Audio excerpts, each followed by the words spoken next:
Inside Story Uganda, real source of political updates.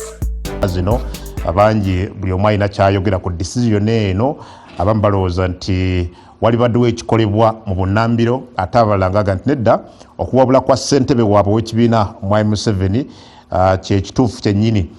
Tugenda kubatubuuza nti ebyalabikidde mu nsisinkano ya president n'ababaka ba NRM biwa essuubi oba simanyi abakulu bajja kwongera okubeera nga batangaaza. But also tujja nakutuulirako ku fujjo ne irregularities ezizirabikira mu bululu bwe tubadde nabwo. Twalaba effujjo tuzze tulaba effujjo mu kamyufu k'ekibiina kya NRM kakati we tulaga mu kalulu ka bonna omwaka ogujja akinaaba kitya, era tubuuza nti ki ekirina okukolebwa okwewala oba okuziyiza effujjo mu kalulu. Mu studios olunaku olwaleero negaddwako dda Honorable Oluyimba Zinalukoola, mubaka wa Parliament owa Kawempe y'Omumambuka, ekifo ebimu ku ebyo awakalabikira effujjo ery'amaanyi. Sebo tukwaliriza ku Eagle. Nina muganda wange Rogers Mulindwa ono ayogerera kibiina kya NRM. Ajja kuba tunnyonnyola nnyo ku nsisinkano eno. Then lina Honorable Kafero Sekitoleko, yali mubaka wa Parliament owa Nakifuma rather mu district ya Mukono, ava mu kibiina kya NRM naye waali. Then Honorable Joyce Baagala Ntwatwa, mubaka wa Parliament omukyalo wa district ya Mityana, ava mu NUP waali nnyo. Kosa muganda wange Herod Kaija ava mu kibiina ekya PFF. Well, Bwana Mulindwa, njagala kutandika na olunaku olwaleero. Tandika na kutemera gwanga ebyabadde mu nsinkano ya kabondo kabaka ne ssentebe waabwe wa NRM. Wabali abatulaba mbalamusiza. Enkyamba sabe tugwere nambole tuwagire Uganda ng'esamba Algeria.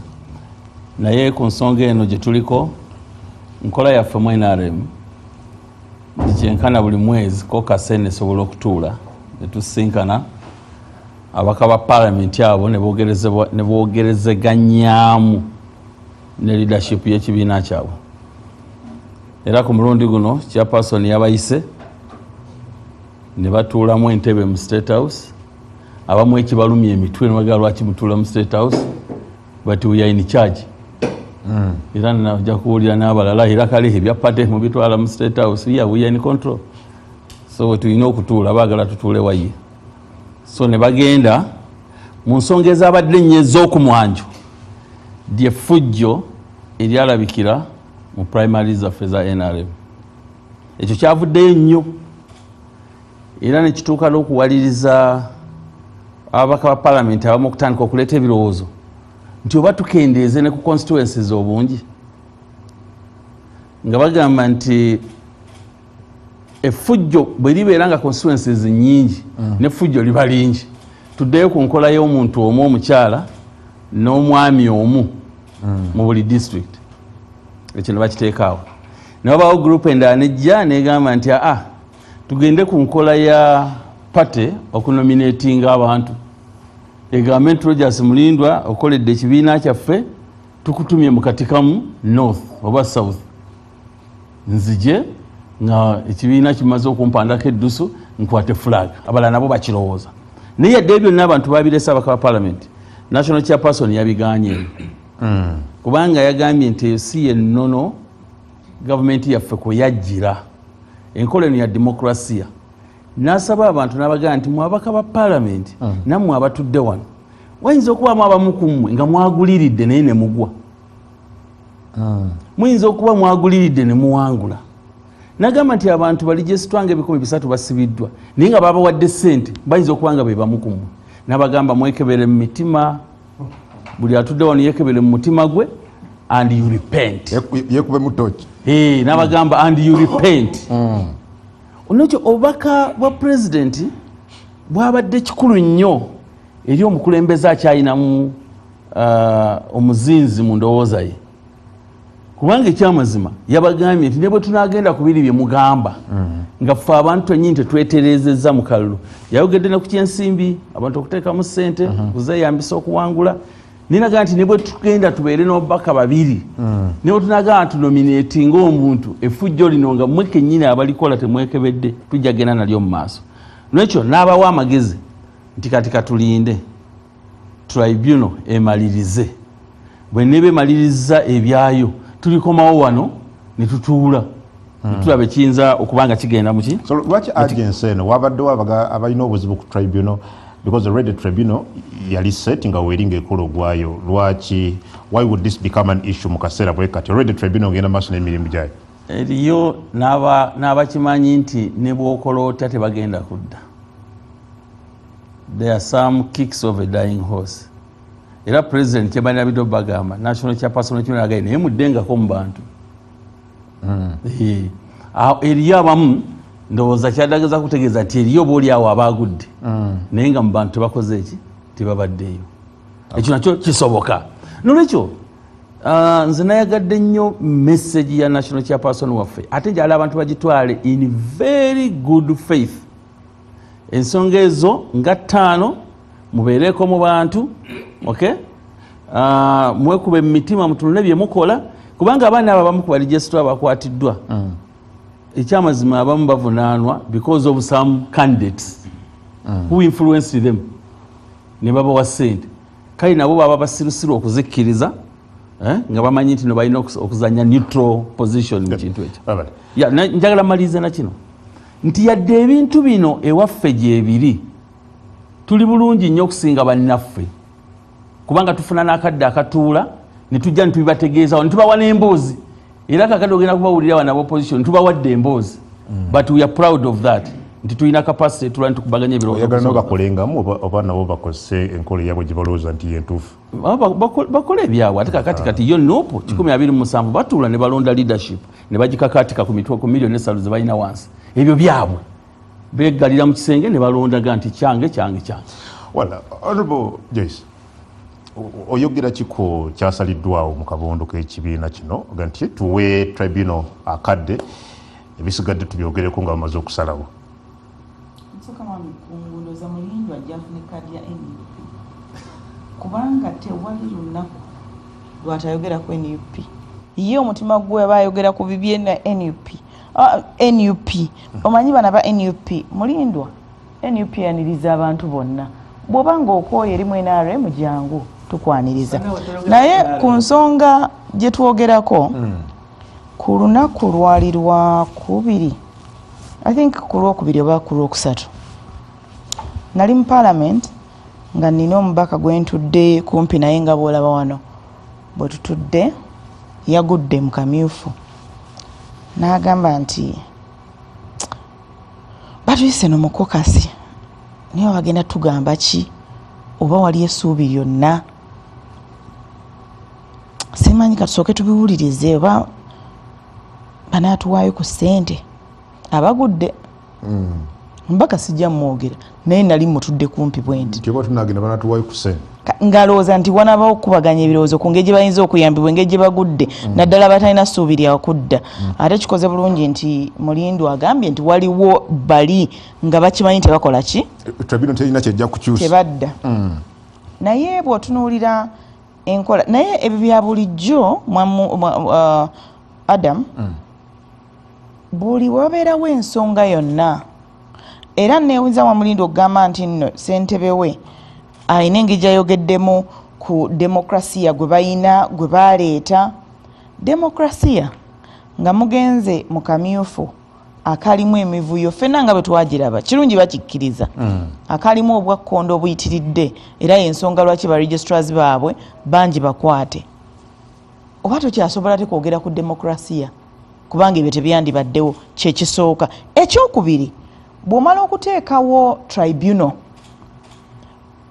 egonjoole ensonga ezo etunule mu nsonga ezo ewulirize abantu demokrasiya era ategeeza olwabe totaataganya tribunal kyekola kubanga ate bw'ogenda mu tribunal weeri etandise okukola omulimu abantu batuteyo okwemulugunya batandise okuwulira ate ssentebe w'ekibiina with all your power and authority and influence bw'ojja ate mwogere ku nsonga eziri mu tribunal oba otataganya butereevu golooza lwaki bakugamba nti bwaba waliwo omusango kanso waali wanajja tubuulira nga waliwo omusango ogenda mu maaso oguwulirwa n'okugwogerako obwogezi temukola ki temugwogerako kuba muyinza otaataaganya empulira yaagwo evidence na buli kimu kyonna ekigulimu kale ate gwe n'oyita banno ate nga mugenda kwogera ku ensonga zennyini eziri mu tribunal.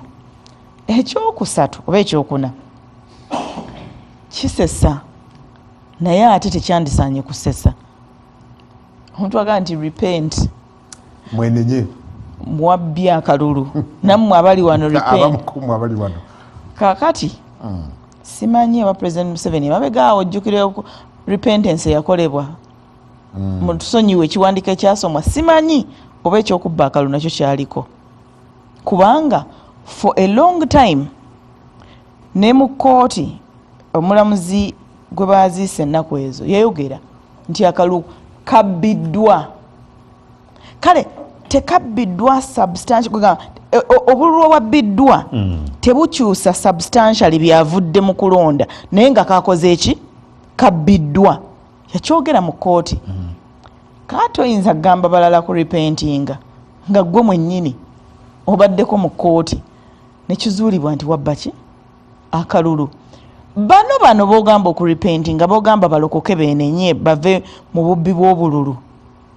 oba oliawo bayigira ku ggwe okubba akalulu naye nga bye yabagambye era bituufu kyokka ye mwennyini yeyandisoose bwe twali tusaba audit ey'akalulu ebya audit byagaanira ddala kumba omuntu ng'oli mulambulukufu ng'omanyi temubaddeemu kalulu temubaddeemu kubba temubaddeemu vulugu temubaddeemu temubaddeemu ku staffing ballot staffing tewali nsonga lwaki wandibadde otya okugenda mu audit y'akalulu ako nolwekyo ebyo byonna ebyatuukiddwako nze ndowooza nti ekibiina ekikyali mu buyinza essaawa zino kigezaako kulaba bayinza kwekuŋŋaanya batya oluvannyuma lw'akalulu akabi ennyo akalabise okuleeta ba independence bayitirivu nnyo kubanga mulimu abagenze mu tribunal just as a formality n'okugamba nti process yonna kangigoberere paka weggwera naye ng'ajja kudda nga independent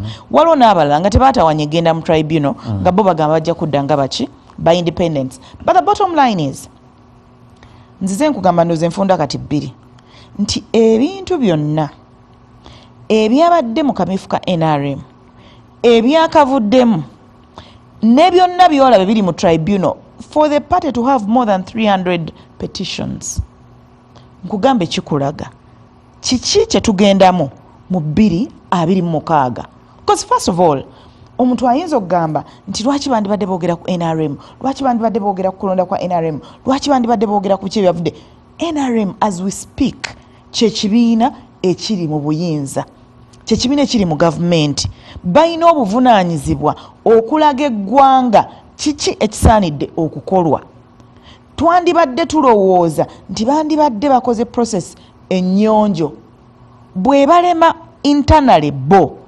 banaasobola batya eri general but even the handling wakati eri yonna tuvuddeyo chaos tumuvuddemu okwekuba tukuvuddemu okwetta tukuvuddemu kuyiwa omusayi tukuvuddemu now tutuuse mu tribunal bwe tutuuka mu tribunal yennyini ng'egenda mu maaso okuhandolinga petitions ez'enjawulo ssentebe abayita ssentebe ate mu kumala okubagamba mu repenting olwamaze okugamba already omanyi omuntu bwakugamba repent kubanga nammwe bano tubasiba kuba mwabawadde ssente bano tubasiba kuba mwabbye obululu already omusanga amaze okugukola ki okugusala nga ssentebe tribunal eno nga tribunal yaginako obuyinza ogyesuubira nti egenda kusala etya emisango egyo egenda kuwuliriza etya emisango egyo nga teyeesigamye ku ndowooza ya mukama waabwe nga ssentebe w'ekibiina.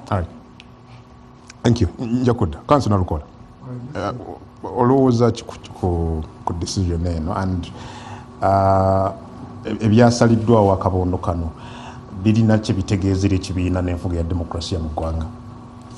Okusooka kwa byonna waliwo embeera ey'amakwekansamu ku luuyi lwa General Museveni Kalulu Party primaries NRM eyasooka okukola ebyavulugu okunyaga yali General Museveni.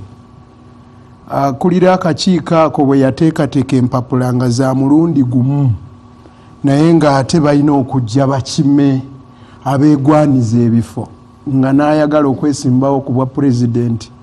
Naawe bwana Adam Kungu, singa waliwo NRM wali badde oyina ebbeetu okugenda okime empapula ovuganye ku bwa ssentebe bw'ekibiina ekyo, ovuganye n'okuba candidate.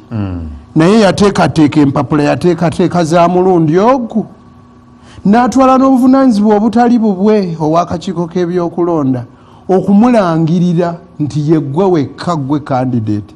Ekyali badde nga kikolebwa organ y'ekibiina nga National Delegates Conference okukakasa. Kale nabwe kityo yayogera, teyali badde na bbeetu lijjukiza banne kwenenya nakudda eri Katonda. Tumulinze akole ekyo bw'anaaba awanguddwa mu kalulu akaddako, kuba nako tekali wala. Ye kennyini abeere nga yeewala okubba, nga yeewala okukozesa abakwata mundu okukola ebikolobero ebyo. Oba kye bakoze kanso bagezaako kwewala interference mu bikolebwa tribunal eno. Because president bwe bakugamba ne banne nti musooke mulindeko tribunal egguse ebyayo ebyokunoonyereza, oluvannyuma ng'ekibiina tusobola okuva ne tubako ne kye twogera, but for now tribunal mugireke ekulogwayo. Bwana Kongo, kitegeeza nti baayagadde kuwuutirako buugi bwa bannayuganda nga tewali nsonga yabadde batwala na mu lukiiko okuva ku ntandiko, kubanga ku bonna ani yabadde tamanyi nti tribunal weeri. Chairman w'ekibiina ky'NRM oba abo bammemba ba paalamenti n'abo abeeyagaliza ababadde bamaze okwetaba mu kulonda. Weeyo waabaddewo resolution eyeetaaga okuwa onsanze ndi mu kwera lujja ate ng'oŋŋamba yera olujja. Babadde bagenze kusisinkanamu kulya bitafuttafu bya bannayuganda, kuba ne gye baasisinkanye si gye balina okusisinkana. Abadde ayogera mu kusooka atidde entengereze zimukutte ng'akimanyi tujja kukyogerako. Nti oteekwa okwawula ebyobwa pulezidenti n'ebyebw'ekibiina ky'NRM.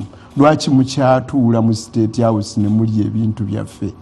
Okusalawo kwabwe kwabadde tekwetaagisa lukiiko, kuba kyabadde kimanyikiddwa nti waliyo okwemulugunya. Wabula ebikolobero bino bye baakola bye bibabonyaabonya, kuba amazima gali nti tosobola kumpa kyotalina. NRM bwe batalina demokrasi tesobola kuwa demokrasi Uganda. Ekirala kankikubuulire, enkola gye bayitamu yadibadda yaggwako dda. Tekirowoozeka nti mu kiseera kino tukyasimba ennyiriri. Si kituufu. Bingi ebizze bikolebwa. Okusimba ennyiriri kikuleetera okulonda gw'otayagala, kikuleetera obuteetabaamu nga wandyetabyemu. Oli ajja n'alonda mwami we ng'akimanyi bulungi nti mwami wange ono kiwulenge, mwami gundi ye yali badde omutuufu, naye sirina bwe nagamba bakulu nga saayimiridde mu mugongo gwa mwami wange.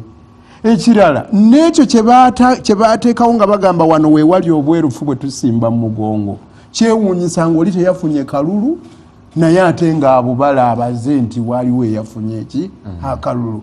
Ne boolesa obusibufu bw'empisa obutagambika okuviira ddala kukutta abantu ng'enne wa mukulu Ssekikubo okutuuka ku kupacca abakulu empi.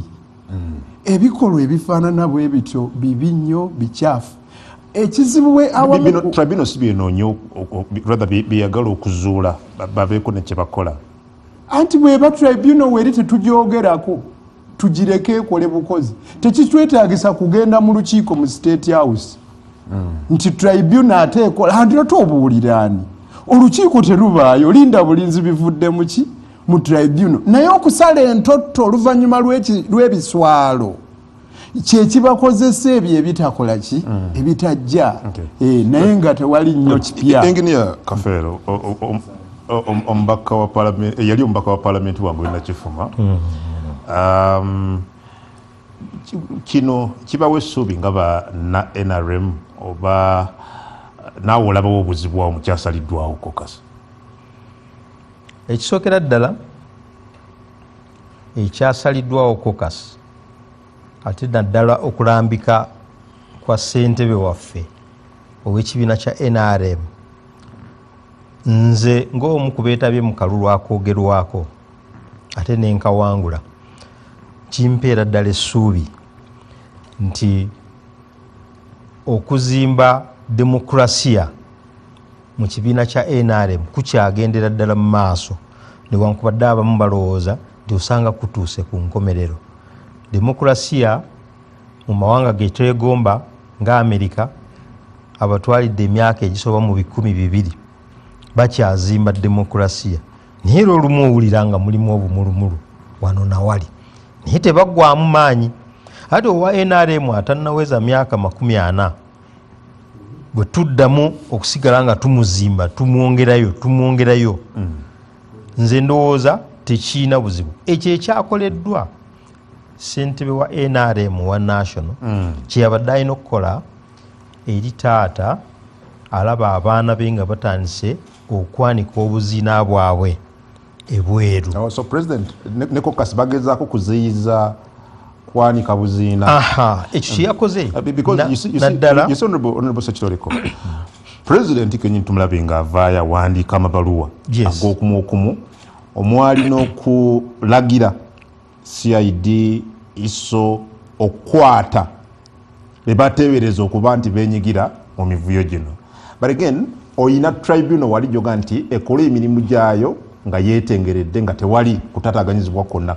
Isn't that a contradiction? Mukulu Adam, President Museveni y'omu ku basaale mu kuzimba demokurasiya wano, si NRM yekka wabula owa Uganda. Ye kennyini yeyakeera enkya n'alonda tribunal. Kakati bw'amala ogironda agenda okulaba tetusirise fe abeetabye mu kalulu, tukyasojjagana, tukyakubagana empawa, naye ng'ate ekyo kyekimu ku byali bireeseza tribunal alowooza nti bwe nteekawo akakiiko akeetengeredde bano banaagumiikiriza ne basooka balinda ebivudde mu kakiiko, agenda okulaba tebikoze. Ng'omuzimbi wa demokurasiya abayita nagaba bannange ekyantekesawo kiri kusootinga bizibu bino byemwogerako byensi bandaba mu mawulire nga mwesojja wano nawali, kuba n'abamu babadde nga beesisinkana wali ku tribunal wennyini, either baba tebannayingira oba nga bafuluma ne batandika okweweereza ebigambo ebisongovu. Ati ffe ng'abazimba obumu ate nga tugenda mu kalulu kali ye tugenda okusinkana bano ba Honorable Joyce ne Honorable Nalukoola, ekyo si kye twetaaga. Twetaaga awanguddwa adde emabega w'oyo eyamuwangudde. Kakati bw'oba onoonya ekyo obagamba ebigambo bibe bitono. President kyeyabadde agamba mu kiseera kino ebigambo bibe bitono, tulinde ekinaava mu tribunal olwo tutandikira awo. Kakati olwebwe bw'ogamba nti ate ayogera ku biri eri, nedda akyazimba demokurasiya abalaga nti enkola yalitambudde bweti, era bwe yabadde eri talina kyeyayogedde ku biri mu tribunal. Omusango gwange gyeguli teyagunyeze n'egyabalala niyeze generale n'abagaba bannaaye mutuwe obudde, muwe tribunal obudde emalirize ensonga zino. Demokurasiya bwatyo bwazimbibwa. Kakati nze ntyamu bwe mpulira naddala Honorable Nalukoola ng'agamba nti okusimba layini ate kubi nnyo okusinga abantu ab'olubatu okudda eri mu kasenge ne bagamba Kafeero Sekitoleko gwe tuwadde baagala vaayo. Ekyo nekyalabisa Honorable mu kalulu kano bw'ogerageranya you have 381 petitions abantu beemulugunya si basanyufu n'ebivudde mu yenkola yennyini eya demokurasi. Eyo yenkola yennyini eya demokurasi ey'okuwa abantu omukisa eri ey'okuleeta petitions ti omuntu aweebwa omukisa no ne bwaba oli alibadde honorable nti abantu basimba mu mugongo yes nga mwatugamba nga mutandika enkola eno nti obwerufu bugenda kubeera bwa kika kya waggulu nnyo naye oyina abantu 381 si small number yo number sintono abantu nga si basanyufu omanyi Adam nze nabadde mu tribunal naye saagala kwogera ku byabaddeyo naye si buli ekyabaddeyo oba ekiriyo nti kyogera ku kusimba layini abamu bakkiriziganya n'ebyavudde mu kusimba layini naye oluvannyuma lwabyo jjukira wabaawo DR forms n'ebirala osegeera so osangawo wewali okulongoosebwa oba ennongoosereza zetwetaaga okukola gye bujja naye tolinawo oŋŋambira nti okusimba layini kusinga oba kubi nnyo okusinga abantu abalu lwakuba tetunnamanya kigenda kuva sayidi eyo naye maaso ku lutimbe ogenda kubawulira ate eno ewa Joyce ne Nalukoola lwakuba tetunnamanya tetwagala kubyanja kati naye tetukayanira ebaagwa kigenda kweyoleka kaati nti wakiriko okusimba layini kwabadde yadde kusimba layini okwo twabadde ku mukolo gw'amatikira ga Ssaabasajja Omulangira Kasimu Nakibinga alina ekintu yayogedde abantu ne baseka ng'oli ayinza okulooza kiri laughable but it was something serious era bano kye boogerako okufuna challenges mu system eyaffe oyinza oga nti kyangu twandirowoozeza nti okusimba layini kuli clear nti kigaana ki kati Adamu awo wooli omuntu otandika okubala nti Adamu omu Kaija babiri Nalukoola basatu baagala bana nti tuli bataano mu studio exactly kizibuwala kitya ne mutuka okuleeta DR forms 2 nga ziriko results za njawulo honestly Mwami Kaija ono njagala oyingiriremu I think Honorable Kafeero awadde ebyo answers ku bibuuzo ebingi Honorable Nalukoola ne Honorable Joyce badde babuuza again nti kuno babadde bagezaako kuziyiza kwanika buziina bwabwe kulonda kwaggwa tribunal neteekebwawo abamu ku babaka abataali oba kubeetaba mu kalulu nga si basanyufu basigadde bakyawanda muliro kuno kwabadde bakkakkanya simwe abantu abamu mu M7 bamutegeera bulungi oluusi bamutegeera ne basalawo obutamutegeera ekintu kyonna NRM kyeri mu kukola nebyekola birudde nga bwebikola naye ekintu ekikyuseemu nti kati buli omu afuuse munnamawulire luli byabangawo nguli asooka okubya NBS akasimu eryeggulo tolifulumya ne bakayisa mu guuni yonna n'omanya nti ekintu nga kyabaddewo nowatabawo na wantu wonna wookiraba kati olwaleero akiraba yakikuleetera mu mwaka gwa 2005 waaliwo okukyusa ebbago lye baaleeta tebayita omnibus bill baateekawo akakiiko ka Ssempebwa nga bayita ebirowoozo era faamu ne tuwerekera Katikkiro ebiseera ebyo mu Lwanyammuli okugenda okutwala ebirowoozo omwali ensonga ya federo nga nkulu era akakiiko ako emiggo ne gikubwa abambadde amakanzu twafuna tiyagaasi awo ku Full Gospel atalabwangako ripooti egenda otuuka mu palamenti ng'ensonga eyaze ey'amaanyi gaffe tekolaki guno yali mu mawulire nga teriimu naye mu M7 naawa buli mubaka ebiseera ebukadde obwo 5 kakati bwabawa abaka naga tufaye tujja kuzirya naye tetujja kukola ki kulonda saidi ye yakola ekipole gye bayita omnibus bill nga mubeeramu byoyagala ne byotayagala mwe mwalimu okujja ekkomo ku bisanja hone mu Mwanga Kivumbi ng'atukulembera popular resistance against life presidency twalwana nnyo ku kintu ekyo nga bannange M7 agatufuga mpaka bwalifa ng'atuga nti nedda kujjako bujja kantu ako afugeyo kimu mwana weze esavu mu 5 agende naye batuka mu palamenti ne balawo okuteesa mutugenda kulonda tutya ng'abaka balidde miliyoni 5 naye nga bagamba M7 nedda ekimala kikola ki kimala ne baleeta ekiteeso nti abantu baffe bano abalidde ssente zaffe tugenda kuwanika mikono debate yali y'amaanyi nnyo mu parliament awo nga opposition bagamba nedda tudde mu kabokisi ndowooza yagikula nzikira honorable Salamu Nsumba n'asituka n'agamba naye omanyi ndi akale nziki tulonde tuwanike emikono naga twagala okulaba ng'eggwanga ligamba nti abagezi bwe basalawo tuli ba professor balonda abavuka bagamba nti eggwanga lyaffe tulebe bakola ki balonda abakyala bagamba nti embeera bwekaawa ffe tubona abatulebe bakola ki bwe balonda nedda akati akyenjiroza professor sikabwejere bansi bamega ati akati nga mulinga abagala tutiisa kati okuwanika emikono ne kujja mu parliament basobole okulaba eyalidde miliyoni 5 alonda atya abantu bangi bamala okulonda ne bagenda mu kwedoza paani bakuba omulanga kuba omusajja yalidde 5 ze ali ku kamera mwami Museveni alina n'ogwo muze ogw'okujja okutuula ku parliament awo mayina walina office wali ebusukka kkubo najja abalabe kyemukola kati na kino kyolaba kyeyateekayo ekyokulonda lwaki okay petition 394 buli kalulu kati akaliwo waliwo wenale mwajjanga independent era lwaki ba independent ne mu parliament basesa obungi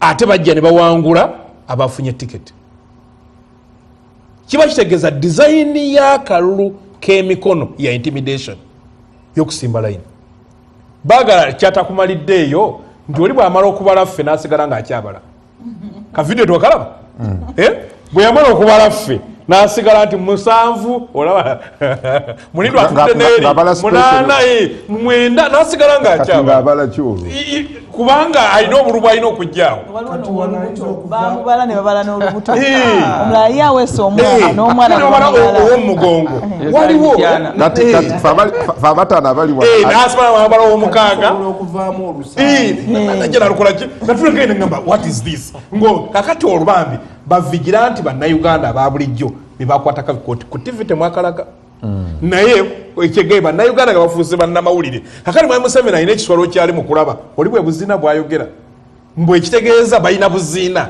naye kati balina okwapiyalinga aziivu bambadde engoye eziteredde kakati buli mwabuuza kane tribunal oli bwagiraba n'atunuulira ani ono baregistra abalidde ssente gwe naabo otunulira abali ku tribunal abo era nabo tebanoonya tooke bannamateeka nabo tebanoonya tooke kakati ne banamugamba mbwe wagundi yagenze mu kasomero ka primary n'aka nasale n'aba baby n'abaana ba baby class n'abasimbisa ne babala wabalaba nalabawo n'omu ku munene ng'olaba n'ekitibwa nga kyalina mu ggwanga nga yali badde takkiriza abaana abambadde empale ennyimpi aba baby class okubabala ne babala 3 4 5 neŋŋamba ne bafuuka atawo ne bawandiika era n'olaba muyozaayozamu n'okuwalangula akoze eki awangudde ekintu mwami Museveni kyali mu kuzimba alaba kati kyabise era nze neewuunya owenaremu yenna agamba oyinza okuba nga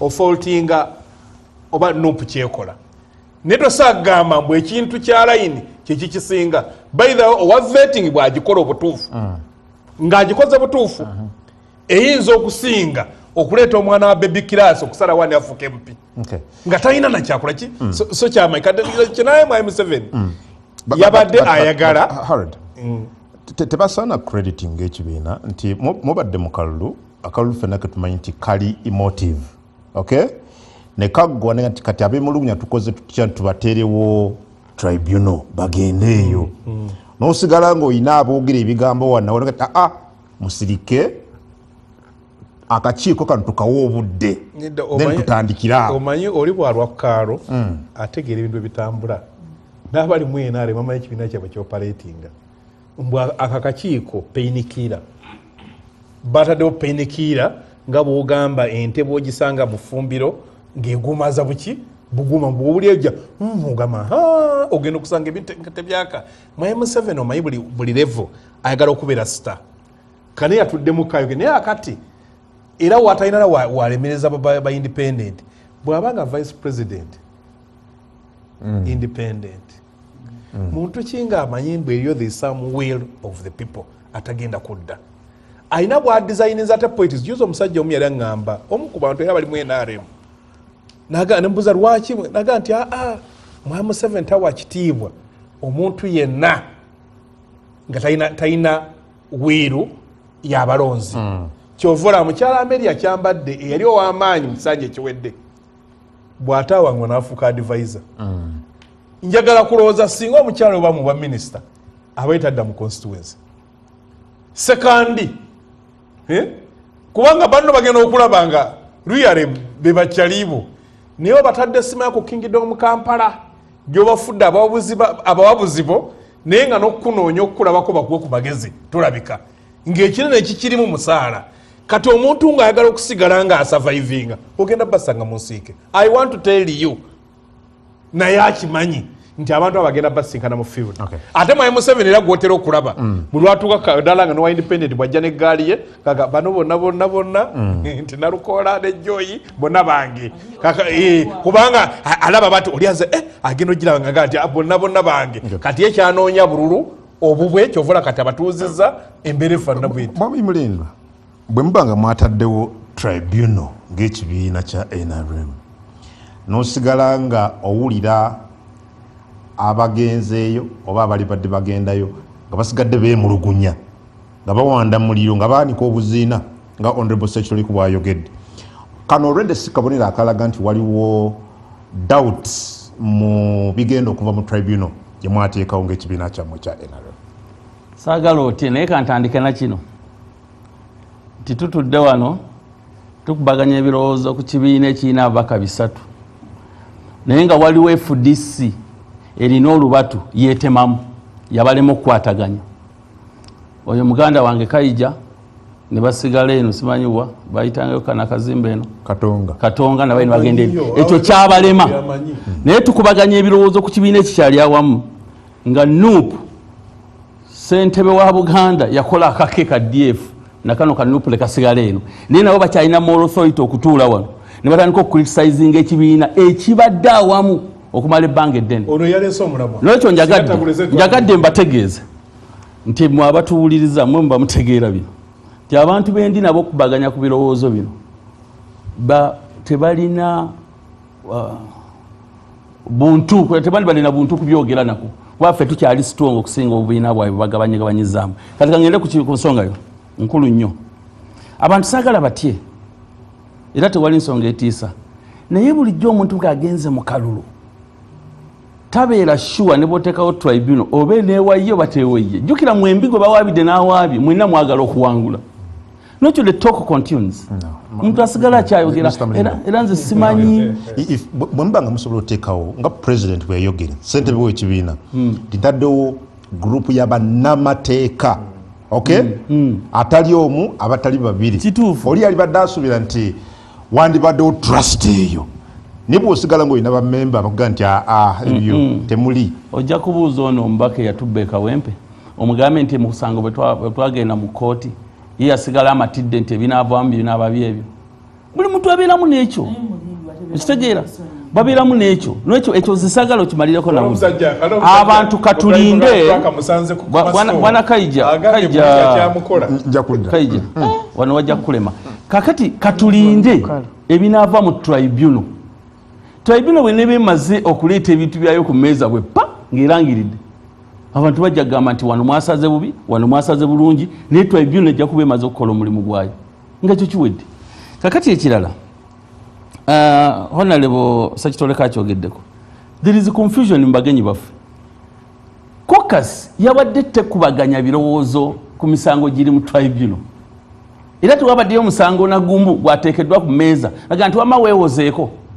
It was not there. Nenga benagaye nti ekintu kino baguddemu kigwe tewabaddeyo ekyo ekyabaddewo omanyi notugende nti emu ku nsonga ezakubaganyiziddwako ebirowoozo gyemivuyo bibiri byanjawulo. Ekyemivuyo kyaliwo ne bwetandibaddeyo awaaba okitegeera nsobola okugamba nti kiri kino kyalimu emivuyo naye wayinza okutabaayo awaaba naye for us as a party tuvaayo ne tukkiriza nti waliwo ebitagenda bulungi luli nabikumenyera wano nenkugamba abantu ne bakwata emmundu ne bazireeta mu kalulu. That was bad. Abantu nabadde budaka oli ne bamuwa declaration form 2 owomu bamulangira kiro omulala ku makya. That was not good. Nekyo byaliwo kakati kyeŋŋamba ekirala kiriwo ekiti bali registrars kubanga oli agambye nti okwata ba registrars ngate waliyo tribunal nabyo bibiri byanjawulo. Registrars abali mu kukwatibwa, these are police cases. Abantu abasinga bagenda ku police ne bawaaba. Naye ate abazze mu tribunal be ba petitioners oli yazze nagamba ng'aloopa. Ne bw'anaabanga mu constituency yetu wabaddeyo aloopye naye nga ffe tulina police case against an individual ajja kuvunaanibwa.